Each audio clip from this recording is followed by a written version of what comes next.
Welcome to 1 year of content in 1 month. Don't believe me? Here's how I've measured it.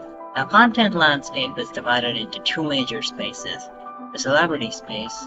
This here aims to showcase an honest and spontaneous experience of performance, yet it often feels scripted. Ironic, right? The infotainment space. Here, there's immense potential for great content, but it often lacks the engagement. Insights can be too overwhelming and not really giving you the attention you are primarily catering for only people who do that specific industry work. My vision is to cultivate the best taste buds, which I believe will be the future currency of the internet. I've tested the popular shows against these parameters to achieve the best of celebrity in the infotainment space.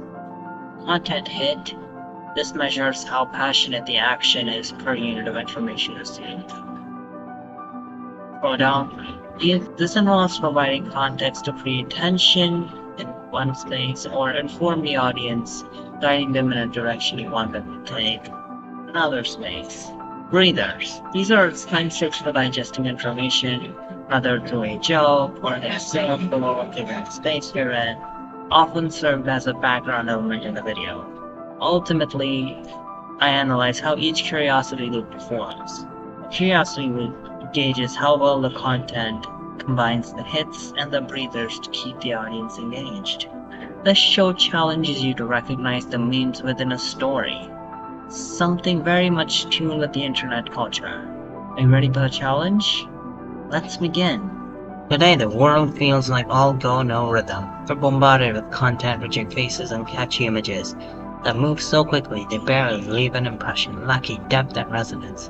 It's like a constant rush forward where everybody is made to grab attention for a moment, only to be forgotten as soon as it's seen. It's a phrase that captures the frantic pace and empty beats of modern life, where things are constantly in motion, but often out of sync, lacking the harmony that makes them memorable. Let's explore what this rush means and how humor, even in the simplest of means, can help us find the rhythm amid the noise.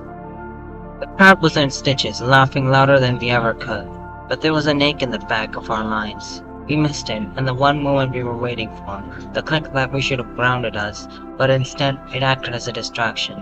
We were supposed to be there for our friend, making sure his table was set just right, surrounded by delicate dishes, each carefully chosen to keep his eyes focused on the lady from across him. She was radiant, smooth with a flow of every glass of wine, fine dining without a hiccup, evoking a grace that we as guys were always too hesitant to show. Her presence was effortless, like the laughter of the crowd around us. Yet in her effortless stride, she carried a sense of distance, of something we could never quite reach. Then, we walked into a museum, its diamond-like halls gleaming in the light, paintings so sharp they could cut through your thoughts. We stood before them, focusing, trying to avoid the overwhelming lights flashing from the cameras around us, but each click of the lenses felt like a sharp poke at the back of the neck, pushing us further into the puzzle. The lady puzzles herself kept trying to piece the connections we missed. Each painting we described was a moment frozen in time.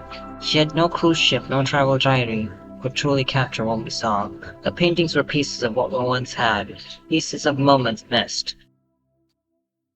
Behind the large mother statue, we found ourselves distant from the scene, feeling both pleased and strangely distant. The freshness of it all was there, but so was the aching pain. What we always envied but somehow avoided to keep in the shade, reserved in the most precious corner of our memory.